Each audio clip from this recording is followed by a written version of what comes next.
Good morning students.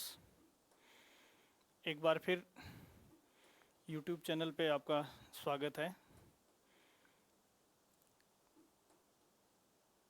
आज हम भारतीय संविधान के इतिहास के इस तीसरे वीडियो में कुछ महत्वपूर्ण बातें करेंगे। और जैसा कि मैंने आपको बता दिया है कि इंडियन कॉन्स्टिट्यूशनल हिस्ट्री को अपन ने 1813 ईस्वी तक मोटे तौर पर देखा है और आज हम बात करेंगे 1833 के राजपत्र की। देखो, 1833 का राजपत्र ब्रिटिश पार्लियामेंट द्वारा ऐसे माहौल में पारित किया गया जहां राजनीतिक व्यवस्था की कड़ी में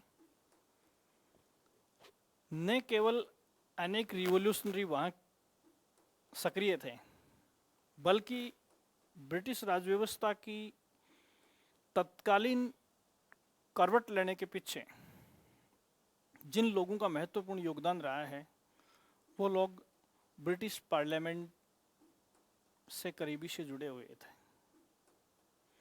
एक प्रसिद्ध दार्शनिक और विधि शास्त्री लॉर्ड बेंथम का नाम आप सबने सुना है, जो अपने आप में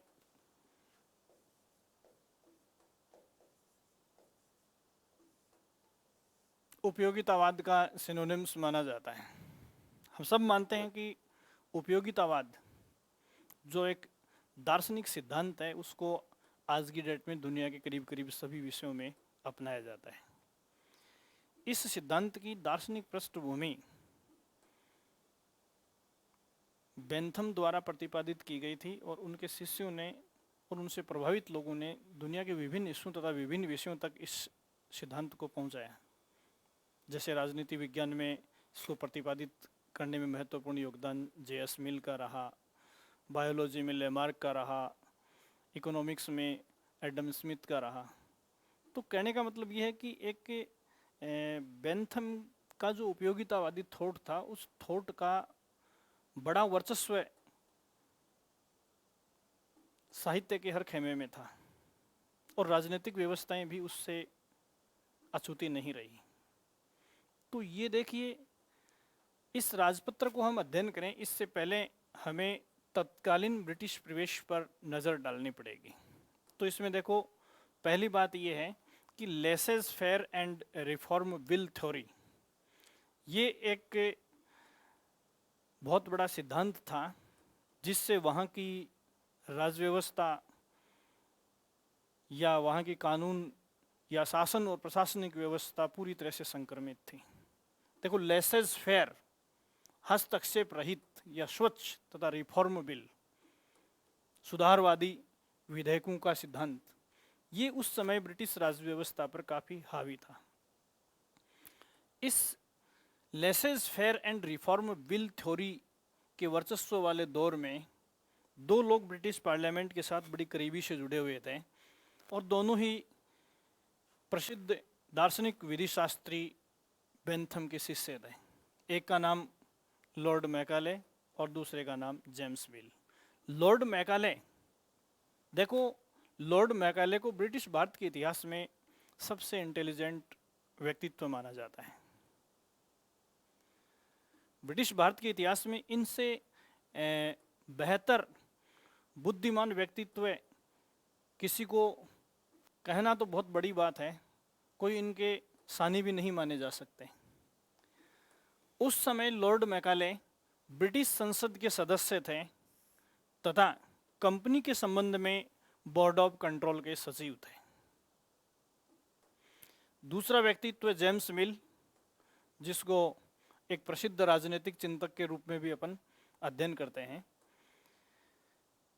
जेम्स मिल उस समय इंडिया हाउस के कागजातों के सदस्य थे, तो जहाँ से भारतीय शासन और प्रशासनिक व्यवस्था को ब्रिटेन से संचालित किया जाता था, वहाँ के ऑफिस में या वहाँ के डिपार्टमेंट में इन्हें एक बहुत बड़ी जिम्मेदारी दे रखी थी ब्रिटिश सरकार ने। इन दोनों लोगों ने जो कार्य किया उस कार्य के पीछे इनके गुरु बेंथम के दृष्टिकोण का बहुत बड़ा प्रभाव रहा।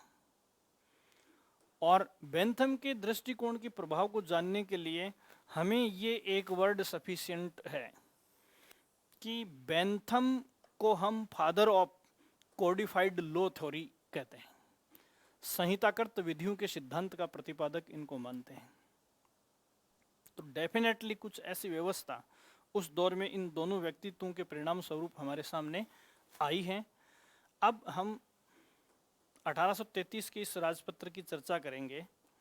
तो यहाँ देखिए, सबसे पहले अपन देखते हैं कि 1833 के राजपत्र में क्या प्रावधान किए गए। इससे पहले मैं वापस पिछले एक्ट में अपन ने जिन चीज़ों की चर्चा की है उनके साथ कनेक्टिविटी करते हुए बता रहा हूँ। देखो, इससे जस्ट पहले अपन ने बड़े कानून के रूप में 1773 के रेगुलेटिंग एक्ट का अध्ययन किया है। और 1773 के रेगुलेटिंग एक्ट में बंगाल के गवर्नर को तीनों प्रेसिडेंसी बस्तियों का या नगरों का गवर्नर जनरल बनाया गया था। इसके लिए governor in council act Calcutta ये 1773 में पारित किया गया था। इस एक्ट के तहत जिस बंगाल के गवर्नर को तीनों प्रेसिडेंसी बस्तियों का गवर्नर जनरल बनाया गया था वो केवल प्रेसिडेंसी क्षेत्रों का गवर्नर जनरल था, न कि पूरे भारत का गवर्नर जनरल था। जैसा कि मैंने आपके साथ पिछली कक्षा में चर्चा की थी कि the first governor general in India Warren Hastings और the first governor general of India Lord William Bentinck. तो यहाँ देखो, 1833 के राजपत्र में governor general of India in council का गठन किया गया। कहने का मतलब 1773 के रेगुलेटिंग एक्ट के तहत जिस governor in council act Calcutta को पारित किया गया था उसको governor general of India in council नामक कानून से रिप्लेस किया गया और बंगाल के गवर्नर जनरल को पूरे देश का गवर्नर जनरल बना दिया गया। यहाँ देखो, लास्ट क्लास में मैं आपको एक बात कह के गया था कि इस क्लास में अपन अंग्रेज़ों की फूट डालो और राजगृह की नीति के साथ चर्चा करेंगे। तो देखो, तोड़ने या विभाजन की नीति अंग्रेज़ों की रही है, लेकिन इसके साथ साथ यहाँ इस राजपत्र के संबंध में एक बहुत बड़ा सवाल पूछा जाता है कि ऐसा कौन सा कानून या राजपत्र है, चार्टर है, जिसमें अंग्रेज़ों द्वारा भारत में एकीकरण के किए गए प्रयास स्पष्ट झलकते हैं। या यूँ कह सकते हैं कि ये वो कानून था जिसमें अंग्रेज़ों ने देश के एकीकरण की कोशिश की। कहने का मतलब है कि एक राष्ट्र एक शासक। तो पूरे देश का एक गवर्नर जनरल डिक्लेयर करने की बात जो है वो 1833 के राजपत्र में आई। जैसे आज अपन कहते हैं एक देश एक राष्ट्रपति। तो एक राष्ट्र एक शासक, ये कंसेप्ट इस अधिनियम में इस राजपत्र में उभर कर आई और इसके पीछे इस अधिनियम के तहत पारित किए गए governor general of India in council नामक एक्ट को जाता है, जिसके तहत पूरे भारत का एक गवर्नर जनरल अपॉइंट किया गया। यहाँ ये महत्वपूर्ण बात है, पूरे देश का एक शासक घोषित करना। तो ये पिछली कक्षा में मैंने आपको बताया था, इसलिए इसको जोड़कर अपन या यूँ कह सकते हैं। दूसरा, इसी सवाल का जो लैंग्वेज होता है या इस सवाल के पीछे जो भाषा यूज की जाती है कि आधुनिक भारतीय संविधान का पहला प्रतिबिंब ब्रिटिश भारत के जिस कानून में झलकता है या जिस अधिनियम या राजपत्र में झलकता है वो 1833 का राजपत्र है। और वो झलक है एक राष्ट्र एक शासक। जैसे स्वतंत्र भारत में अपन ने राष्ट्रपति के पद को गवर्नर जनरल के पद से ही परिवर्तित करके ग्रहण किया है। तो ये पहला बिंब था एक राष्ट्र एक शासक, ये 1833 के राजपत्र में झलकता है। अब अपन वन बाय वन इस चार्टर के प्रावधानों की चर्चा करते हैं। देखो, पहला प्रावधान जो था वो ये था कि व्यापार एवं प्रभुता के एकीकरण के समापन की घोषणा। इसका मीनिंग क्या है? देखो, इस राजपत्र के आने से पहले व्यापार करने वाली कंपनी और राजनीतिक सत्ता दोनों एक ही संस्था में निहित थी। इसलिए ये वो कानून था जिसके माध्यम से ब्रिटिश ईस्ट इंडिया कंपनी को ये अल्टीमेट दिया गया कि आने वाले 20 वर्ष तक कंपनी का अस्तित्व यथावत रहेगा और इन 20 सालों में कंपनी अपने शासन और प्रशासन संबंधी गतिविधियों को समेटे और उसके बाद ये शासन व्यवस्था ब्रिटिश क्राउन में निहित की जाएगी। कहने का मतलब है कि कंपनी को केवल उसके पश्चात केवल व्यापारिक गतिविधियों में हस्तक्षेप का राइट रहेगा। राजनीतिक जो शक्तियां थी वो अलग बॉडी में निहित करने का अल्टीमेट इस राजपत्र द्वारा दे दिया गया था। तो एक बार फिर देखें, व्यापार एवं प्रभुता के एकीकरण के समापन की घोषणा, क्योंकि ये दोनों ही मुद्दे पहले किसके नियंत्रण में थे? कंपनी के नियंत्रण में थे, और कंपनी को इस राजपत्र के माध्यम से अल्टीमेट मिल गया कि कंपनी आने वाले 20 वर्षों में अपनी शासन और प्रशासन संबंधित गतिविधियों को समाप्त करे। दूसरा प्रावधान जो है वो देखिए, प्रतिनिधि सरकार की स्थापना का विचार। देखो, एक लोकतांत्रिक सरकार की या पब्लिक की रिप्रेजेंटेटिव गवर्नमेंट का विचार जो है वो इस राजपत्र में रखा गया। हालांकि इस राजपत्र के माध्यम से ऐसी प्रतिनिधि सरकार का जो सपना था वो सपना ही रहा, साकार नहीं हुआ। और इस संबंध में जेम्स मिल ने असंभवता भी उस वक्त जता दी थी, क्योंकि इस बात से जेम्स मिल कतई सहमत नहीं थे। या यूं कह सकते हैं कि प्रतिनिधि सरकार की स्थापना का विचार 1833 के राजपत्र में जो रखा गया उसे किस विचारक ने असंभव बताया? जेम्स मिल ने असंभव बताया, क्योंकि उस समय प्रतिनिधि सरकार की स्थापना से संबंधित या स्थापना को लेकर भारत में जो परिस्थितियां थी वो अनुकूल नहीं मानी जाती थी, और ऐसा ही मानना किसका था? जेम्स मिल का था। तीसरा प्रावधान इसमें जो है, सरकारी नौकरियों के योग्यता संबंधी मानदंड निश्चित किए गए। जैसे आज अपन कहते हैं कि प्रत्येक पब्लिक सेक्टर में भर्ती के कुछ मानदंड हैं, निश्चित योग्यताएं हैं, प्रशिक्षण मोड हैं अपने सामने। तो इस प्रकार की जो चर्चा है वो चर्चा इस राजपत्र में की गई। इसके अलावा जैसे धर्म, जाति, लिंग, जन्म स्थान, इनके आधार पर राजकीय नियोजन में या सरकारी नौकरियों में जो भेदभाव किया जाता है उस भेदभाव को समाप्त करने की घोषणा सबसे पहले इसी कानून में की गई थी। तो यहाँ देखो, ये हेडिंग वैसे देखें तो बिल्कुल ब्रीफ में मैंने लिखी है, सरकारी नौकरियों के लिए योग्यता मानदंड निश्चित किए गए कि न्यूनतम क्वालिफिकेशन और उनके जो मानदंड हैं वो निश्चित किए गए, और जो अनेक आधारों पर जैसे जाति, धर्म, लिंग, जन्म स्थान आदि के आधार पर जो राजकीय नियोजन में भेदभाव किया जाता था वो भेदभाव समाप्त कर दिया गया। कहने का मतलब ये है कि इस राजपत्र के बाद में भारतीय लोग भी सरकारी सेवाओं में दस्तक दे सकते थे, और इसी के परिणाम स्वरूप 1950 के बाद तेजी से राजकीय नियोजन में भारतीय नागरिकों की संख्या ब्रिटिश राज में तेजी से बढ़ी। इसकी चर्चा अपन पहले कर ही चुके हैं कि इस राजपत्र द्वारा governor in council act, Calcutta के स्थान पर governor general of India in council का गठन किया गया। देखो, जो 1773 का एक्ट था गवर्नर इन काउंसिल एक्ट, उससे बंगाल में गवर्नर जनरल की नियुक्ति की गई थी। उसको रिप्लेस करके governor general of India in council act का काउंसिल का गठन किया गया, जिसके तहत तीनों प्रेसिडेंसी बस्तियों की बजाय संपूर्ण भारत के लिए एक शासक या एक गवर्नर जनरल को अपॉइंट करने की व्यवस्था की गई। इसके अलावा गवर्नर जनरल की काउंसिल में जो सदस्य 1773 के रेगुलेटिंग एक्ट में रखे गए थे उनकी संख्या में एक सदस्य का इजाफा किया गया और उस आदमी को विधि के क्षेत्र से रखा गया। देखो यहाँ लिखा है एक अतिरिक्त विधि सदस्य का प्रावधान किया गया। लॉ या कानून का एक्सपर्ट व्यक्ति गवर्नर जनरल की परिषद में एक्स्ट्रा रखने का जो प्रावधान है वो 1833 के राजपत्र में किया गया। पांचवा जो प्रावधान इसमें आता है वो है परिषद की विधि निर्माण संबंधी शक्तियों में वृद्धि की गई।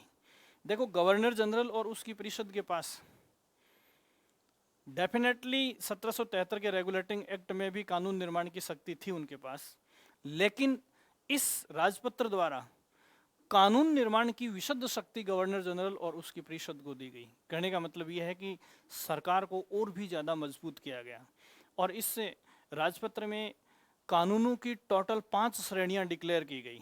कहने का मतलब है कि गवर्नर जनरल और उसकी परिषद को 5 श्रेणियों में कानून निर्माण का अधिकार है वो दिया गया। इस प्रकार एक बड़ा स्कोप तत्कालीन सरकार के पास कानून निर्माण का आया। इसके बाद में छठा जो प्रोविजन है वो यह है, विधि आयोग के गठन का प्रावधान इस राजपत्र में किया गया। देखो, अपन कहते हैं कि स्वतंत्र भारत में अब तक 21 विधि आयोग स्थापित किए गए हैं। तो पहले तो मैं आपको ये बता दूं कि विधि आयोग जो है वो न्यायिक और कानूनी मामलों का विश्लेषण कर समय समय पर सरकारों को अपने प्रतिवेदन, अपने सुझाव या रिकमेंडेशंस प्रस्तुत करते हैं, जिनके आधार पर सरकारें कानून और न्यायिक व्यवस्था में सुधार की कोशिश करती हैं। या यूँ कह सकते हैं कि कोई भी सरकार भारत में, अभी स्वतंत्र भारत में जो न्यायिक और विधिक क्षेत्र में सुधार की कोशिश करती है, उनका बेसिकली आधार जो है वो विधि आयोग द्वारा प्रस्तुत की गई रिपोर्ट्स होती हैं। देखो, उस समय में जब भारत में राजतंत्र था, और अब तक भी भारत में मुगल साम्राज्य ही था, 1857 तक अपन 1526 से 1857 तक भारत की स्थिति में भारत के संबंध में मुगल साम्राज्य का अध्ययन करते हैं। तो यहाँ 1833 के राजपत्र में ये जो सुझाव था न्यायिक और विधिक व्यवस्था के विश्लेषण हेतु, और इस संबंध में गवर्नर जनरल और उसकी काउंसिल को समय समय पर सुझाव प्रस्तुत करने के लिए विधि आयोग की स्थापना का प्रावधान था। और इसी कड़ी में लॉर्ड विलियम बेंटिंग ने लॉर्ड मैकाले की अध्यक्षता में भारत की प्रथम विधि आयोग का गठन 1835 में किया था। इसके बाद में दूसरे विधि आयोग के गठन का प्रावधान जो है वो 1853 के राजपत्र में हुआ था। इस प्रकार कुल मिलाकर आज़ादी से पहले भी भारत में 5 विधि आयोगों का गठन किया जा चुका था। स्वतंत्रता के बाद नए सिरे से अपन ने 1955 से विधि आयोगों की स्थापना या गठन की शुरुआत की। स्वतंत्र भारत का पहला विधि आयोग जो है वो MC शीतलवाड़ की अध्यक्षता में 1955 में स्थापित किया गया। तो कहने का मतलब ये कि आज जिस प्रकार विधि आयोग सरकारों के लिए काम कर रहे हैं, उसी प्रकार 1833 के राजपत्र के बाद समय समय पर अनेक विधि आयोगों का गठन किया गया है। और ये जो इस राजपत्र में जिस विधि आयोग के गठन की सिफारिश की गई थी, इस कड़ी में लॉर्ड मैकाले, जो उस समय ब्रिटिश पार्लियामेंट के सदस्य थे, लॉर्ड विलियम बेंटिंग की मांग पर उन्हें भारत भेजा गया था। उनकी अध्यक्षता में पहले भारतीय शिक्षा व्यवस्था में सुधार हेतु मैकाले शिक्षा समिति का गठन किया। मैकाले शिक्षा समिति पर जब उन्होंने 2 फरवरी 1835 को अपने रिकमेंडेशन या सुझाव जो है सरकार को प्रस्तुत कर दिए, उसके जस्ट बाद में भारत के प्रथम लॉ कमीशन का गठन लॉर्ड विलियम बेंटिंग द्वारा किया गया, और उसका अध्यक्ष भी लॉर्ड मैकाले को बनाया गया। और मैकाले ने 5 साल तक विशद अध्ययन करने के बाद में 1840 में भारतीय दंड संहिता का प्रारूप तत्कालीन सरकार के सम्मुख प्रस्तुत किया। इस प्रकार भारत में कोडिफाइड लॉ का जनक या संहिताबद्ध कानूनों का जनक अपन मैकाले को मानते हैं। देखो, अभी आते ही मैंने आपको बताया था कि बेंथम को अपन संहिताबद्ध कानूनों के सिद्धांत का जनक मानते हैं। तो जो बात थ्योरेटिकल या दार्शनिक भाषा में बेंथम ने जताई, उस भाषा को प्रैक्टिकली रूप से भारत की धरती पर साबित करने का काम किसने किया है? लॉर्ड मैकाले ने किया है। या फिर इस बात को मैं दूसरे वे में भी कह सकता हूँ कि लॉर्ड मैकाले को जब भारत बुलाया गया था लॉर्ड विलियम बेंटिंग की मांग पर, तो जब वो ब्रिटेन से भारत के लिए निकला था, उस समय अपने गुरु बेंथम का आशीर्वाद लेने के लिए गए थे। ये कथन कई बार एग्जामिनेशंस में डिस्कस भी किया गया है। तो आशीर्वाद स्वरूप बेंथम ने मैकाले से एक बात कही थी, जिसको सामान्यतः इन शब्दों में एग्जामिनेशंस में या ऑब्जेक्टिव टाइप क्वेश्चंस में देखा जाता है। उसने कहा था कि अगर आप अपनी ज़िंदगी में कुछ बड़ा कर गुजरना चाहते हो तो भारत से बड़ी और भारत से अच्छी प्रयोगशाला आपको कहीं नसीब नहीं होगी। इस सलाह को मार्गदर्शन के रूप में लेते हुए मैकाले ने भारत में एक के बाद एक इतने सफल एक्सपेरिमेंट किए, जो न केवल तत्कालीन ब्रिटिश शासन व्यवस्था को सपोर्ट करने वाले बने, अपितु आज तक भारतीय शासन और प्रशासन शिक्षा और सामाजिक व्यवस्था में एक वरदान साबित हुए हैं। तो इस प्रकार ये जो विधि आयोगों के गठन का सिलसिला है वो इसी राजपत्र द्वारा किया गया है। और पहला विधि आयोग के चेयरपर्सन जो है वो लॉर्ड मैकाले को बनाया गया था, विलियम बेंटिंग द्वारा इसका अपॉइंटमेंट किया गया था। और उसी विधि आयोग ने आईपीसी के जरिए भारत में कोडिफाइड लॉ या संहिताबद्ध कानून की परंपरा शुरू की।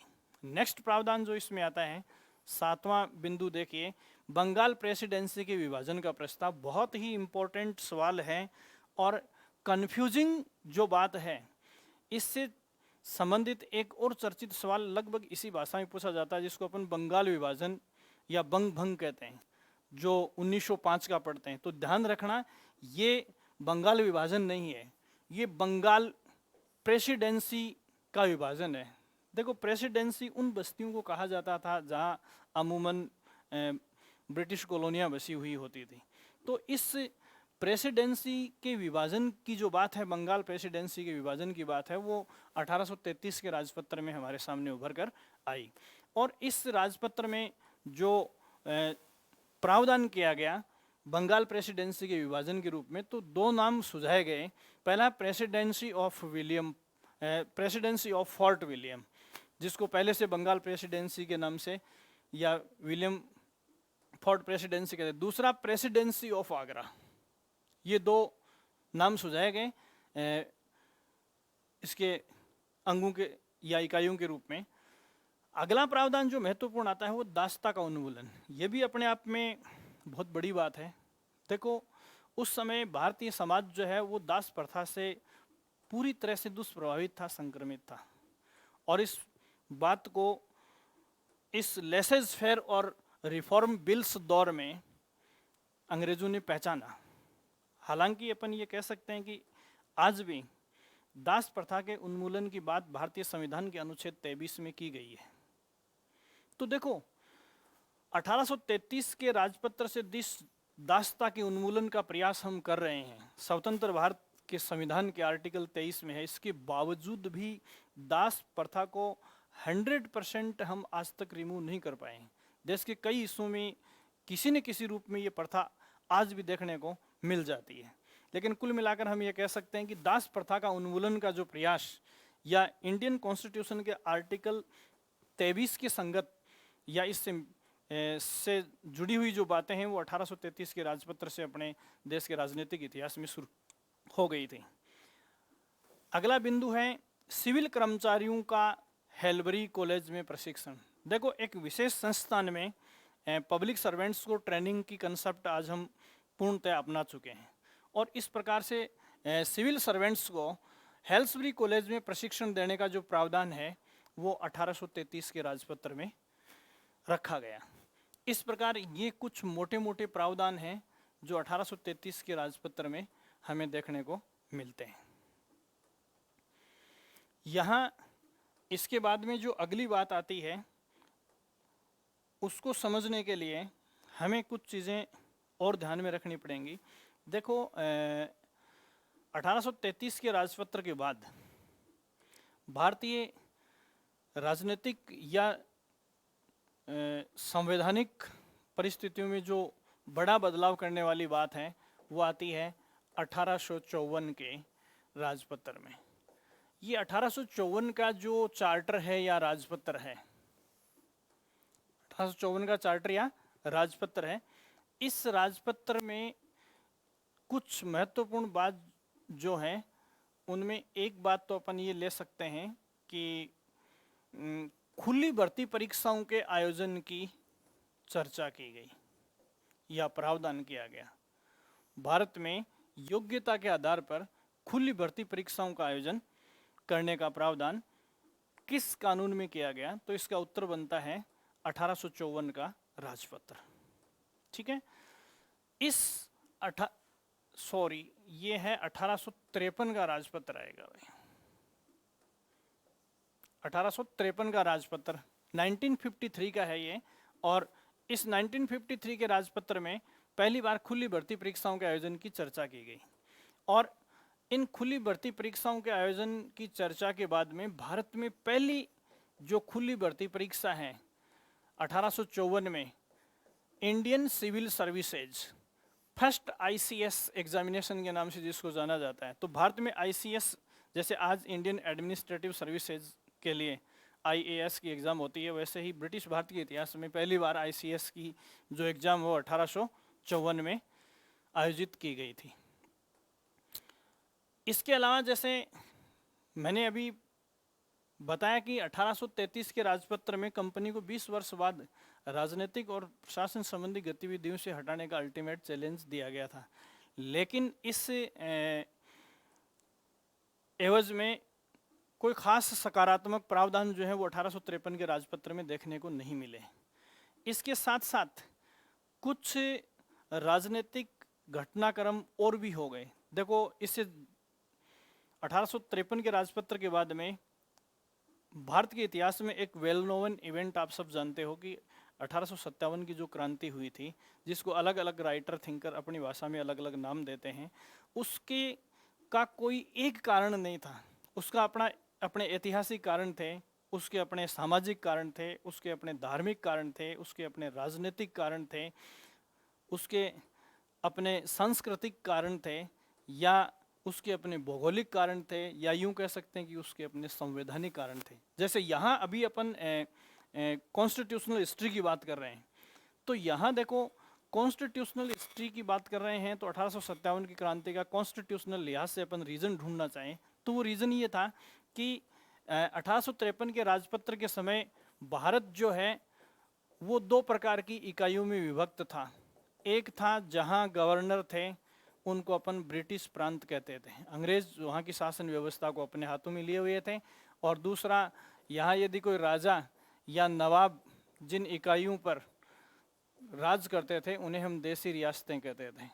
तो देखो, यहाँ शासक की जिम्मेदारी जनता के प्रति बनती है, और 1833 के राजपत्र में पूरे राष्ट्र का या पूरे भारत का एक शासक या एक गवर्नर जनरल डिक्लेयर कर दिया गया था। लेकिन जब विकास कार्यों की बात आती थी, जिम्मेदारियों की बात आती थी, तो गवर्नर जनरल के मामले में ये देखा गया कि वह केवल ब्रिटिश रियासतों के प्रति अपनी जिम्मेदारियों को वहन करता था, देसी रियासतों के प्रति वो किसी प्रकार की जिम्मेदारी को वहन नहीं करता था। 1857 की क्रांति का संवैधानिक कारण यही माना जाता है कि जब एक राष्ट्र एक शासक है, तो वो शासक ब्रिटिश प्रांतों की तरह देसी रियासतों के प्रति जिम्मेदारियों को वहन क्यों नहीं कर रहा, या अपने दायित्वों को क्यों नहीं निभा रहा है। ये इसका संवैधानिक कारण था। ऐसा ही जैसे दूसरी बात, देसी रियासतों को तेजी से हड़पने का प्रयास उस समय चल रहा था। लॉर्ड डलहौजी की 1848 की डॉक्ट्राइन ऑफ लैप्स, या जिसको अपन दत्तक निषेध नीति कहते हैं, उसमें ये प्रावधान था कि जो शासक या देसी रियासत का जो भी शासक है, वो अगर निसंतान है तो किसी बच्चे को या अपने उत्तराधिकारी को एडॉप्ट करके अपना उत्तराधिकारी घोषित नहीं करेगा। तो उस समय के बहुत सारे जो क्रांतिकारी हैं वो ऐसी श्रेणी से थे जो शासक वर्ग से संबंध रखते थे और उनकी अपनी वास्तविक संतानें नहीं थी, और जिनमें चाहे झांसी की रानी का नाम लें या अन्य क्रांतिकारियों का नाम लें। तो यहाँ देखो ये है, तो संवैधानिक कारण उभर कर अपने सामने ये आया, राजनीतिक कारण डॉक्ट्राइन ऑफ लेफ्ट है वो अपने सामने आया। इसी प्रकार पहले से ऐतिहासिक, आर्थिक, सामाजिक, भौगोलिक, सांस्कृतिक ऐसे कारण चले आ रहे थे। इस प्रकार 1857 की क्रांति को अलग अलग कैटेगरीज में अपन क्लासिफाई करके देखें तो एक कारण हमारे यहाँ कॉन्स्टिट्यूशनल हिस्ट्री की कड़ी में भी हमारे सामने आता है कि एक राष्ट्र एक शासक, लेकिन फिर भी वो ब्रिटिश प्रांतों और देसी रियासतों के बीच भेदभाव क्यों करता है।